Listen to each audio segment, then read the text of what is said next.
Now it was all dark and quiet in the little darling's room, for the 3 night lights went out almost directly, Mrs. Darling did. But it was only dark for a moment, for a bright light flew in at the window, the top of which was open and rushed to and fro like a ball of quicksilver. If this light had even stood still, it would have been seen for what it was, a lovely little girl fairy called Tinker Bell. She was darting all around the room, hunting for Peter's shadow, but that was folded up in a drawer, you know, and she never thought of looking there. She was too busy searching in pockets and behind pictures. She even peered into a jug. It was empty, and she dropped into it to see what it was like. First time she had ever been in a jug in her life. She did enjoy it. So her light was hidden when Peter himself came in at the window. He guessed where she was. "Oh, Tink, do come out of that jug," he called softly, "and tell me, have you found where they put my shadow?" She answered him in a voice like a tiny bell with a silver tinkle, which is the fairy language. It was the only way she could speak, and that's why she was named Tinker Bell. Peter knew what she meant, though nobody else could have understood. She said that his shadow was somewhere in the big box.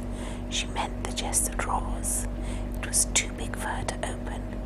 Peter had his shadow out in a second, and was so excited at getting it back that he shut up Tinker Bell in the drawer and never noticed. The bother was his shadow wouldn't join on to him again. It had forgotten that it belonged.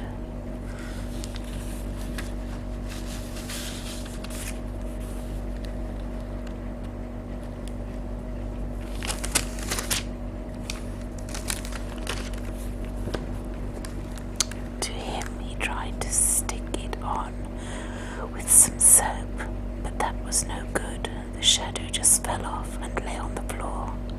Peter was so disappointed about it that he sat on the floor beside it, blubbing loudly. Wendy was wakened by the sound of sobs. She sat up in bed to listen. She'd seen Peter before in dreams, so she was not a bit surprised to see him now. She asked him quite politely, "Boy, what are you crying for?" Peter got up, and they bowed to each other most beautifully. He wanted to know what her name was, and she told him. It was a sweet name, Wendy Moira Angela Darling. "What's yours?" she asked, but when he answered Peter Pan, she said, "Is that all?" And this rather annoyed him. He was a touchy boy. Wendy wished she had not said, "Is that all?" "Where do you live?" she went on.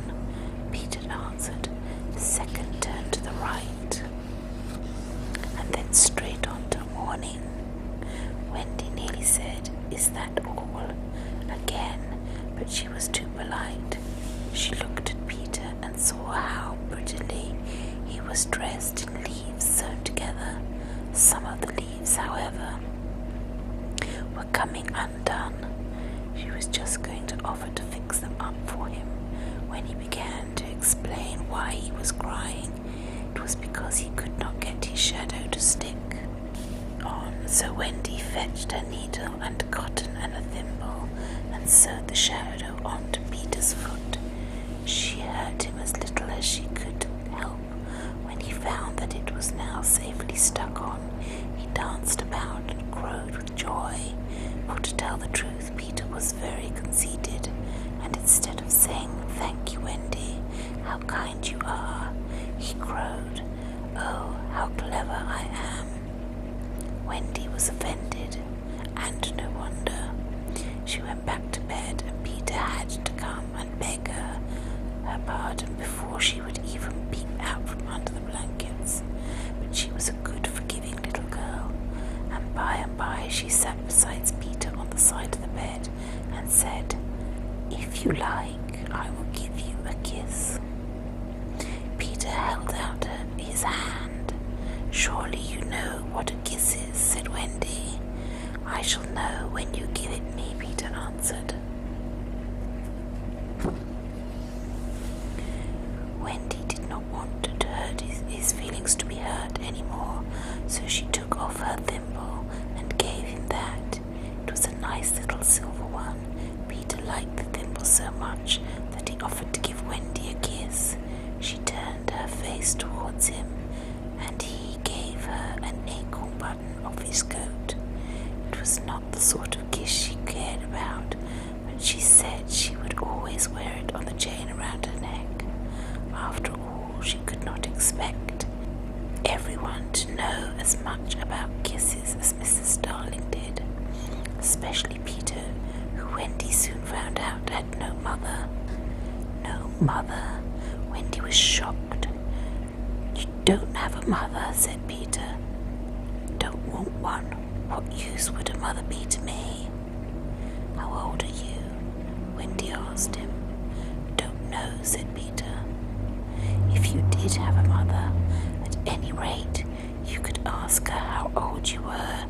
She would know," said Wendy. "She might," said Peter. "But you see, Wendy, I ran away the day I was born." "Oh," exclaimed Wendy. "What a silly thing to do." "Not at all," replied Peter. "I heard my father and mother talking about what I was to be when I was a grown-up man, and I don't want to be a grown-up.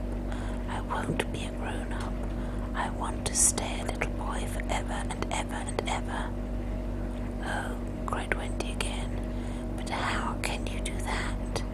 Peter explained that he had flown right away to Kensington Gardens the day he was born, and had lived a long time among the fairies, and they had told him lots of things. "So I am now very wise," he ended. But that was really only his conceitedness. "Yes, Wendy, I believe I am so wise and so clever that I shall never grow up at all if I don't choose." Wendy did not feel so sure about the wiseness and the cleverness as Peter did, but she loved him ever so much already, and when he said that he had lived with the fairies, she was surprised. "What?" she said. "Do you really know some fairies?" "Oh, lots and lots," said Peter. "How splendid," said Wendy. "Well, yes, perhaps," said Peter, "but they are rather a bother, you know. They get in one's way so. Indeed, sometimes I have to spank them." Then Wendy asked so many questions that he could hardly answer her fast enough. She wanted to know who are the fairies, really and truly. Where do they come from? What do they live on? Where would one be likely to find any? Would they let me speak to them? And so on.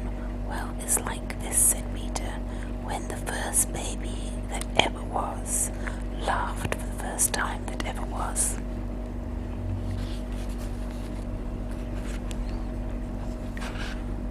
"What was the baby's name?" asked Wendy. "Don't interrupt. I don't know. Anyhow, its laugh broke up into 1,000 little tiny pieces, and they all went skipping about and turned into fairies." "Were you there?" said Wendy. "Don't interrupt. No, I wasn't. But there are only a few fairies now, because children don't believe in them. They can't live unless they're believed in. And every time a child says, 'I don't believe there are such things as fairies,' then another fairy falls down dead." "Oh dear," said Wendy. "How very sad." "Goodness me," said Peter suddenly. "I wonder where Tink, Tink, Tink," he called. "Where are you?" To tell the truth, he had quite forgotten her. "I can't think where she has gone to," he said uneasily, and he got up and began to hunt again. "Oh, Peter," cried Wendy, "surely there isn't a fairy in this room." "She was here just now, and she's keeping very quiet," replied Peter. "Listen, Wendy,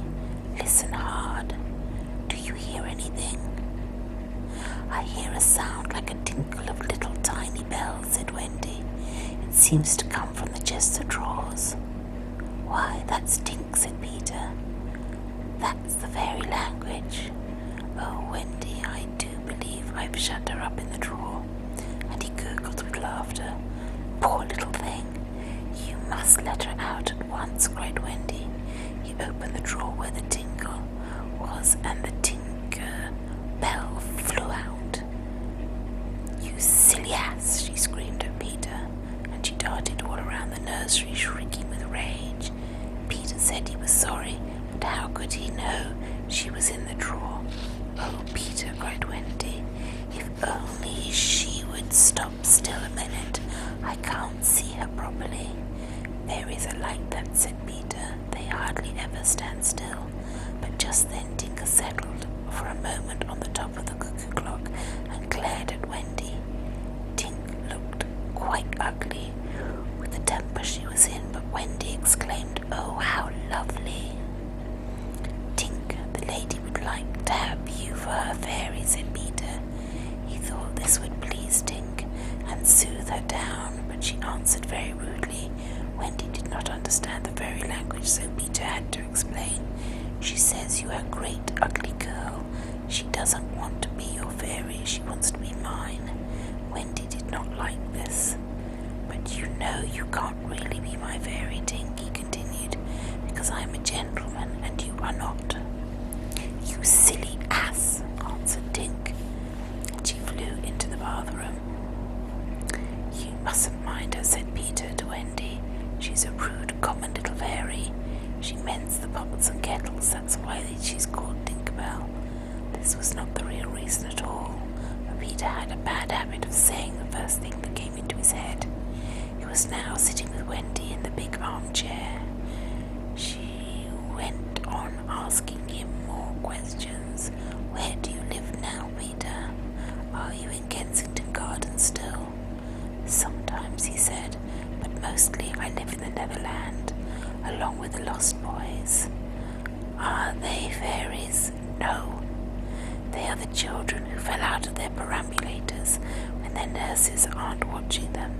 Then the fairies pick them up and take care of them for 7 days to see if anybody comes for them.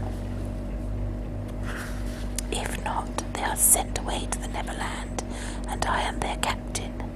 But why are they all boys? Because girls are too clever to fall out of their prams. This remark pleased Wendy so much that she said, "You can give me a kiss." I thought you would want it back, said Peter rather crossly, and he held out the thimble. Oh dear, I don't mean that, she said. And she thought, if he calls a thimble a kiss, I had better call a kiss a thimble. I meant a thimble, she told him, like this, and she kissed him. How funny, said Peter. Shall I give you a thimble like that? He did so. It was rather pecky, but directly after Wendy screeched, for Tinkerbell was pulling her hair and darting to and fro in a worse temper than ever. And when Peter tried to quieten her, she only answered sharply, "You silly ass!" Certainly, Tink was no lady.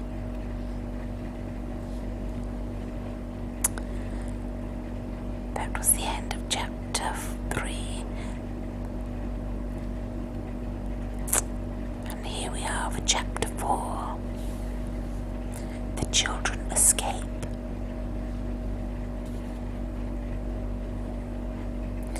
It was beautifully light in the nursery, for Wendy had turned the light up when she was sewing Peter's shadow on. She and he were still sitting, all comfy and cozy in the big armchair, and the next thing Wendy wanted to know was why he was so fond of coming to the window.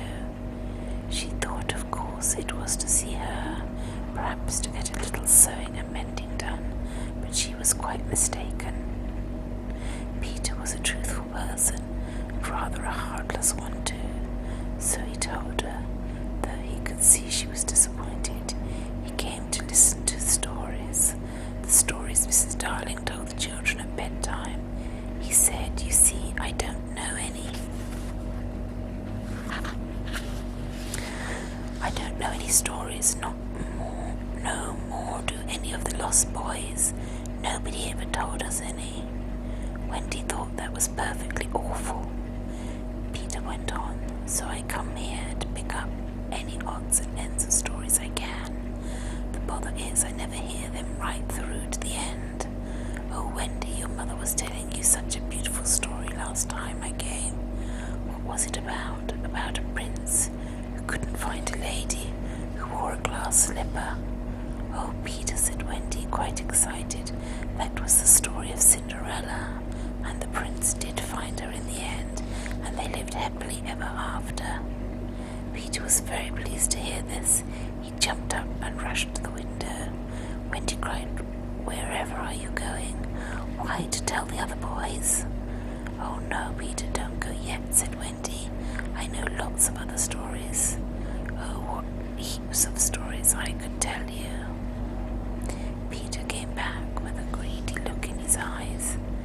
Come along, he ordered. He gripped hold of Wendy and began pulling her towards the window. Let me go, said Wendy, wiggling. But I want you to come back with me and tell us stories. You could be a sort of mother for us, said Peter. Wendy was pleased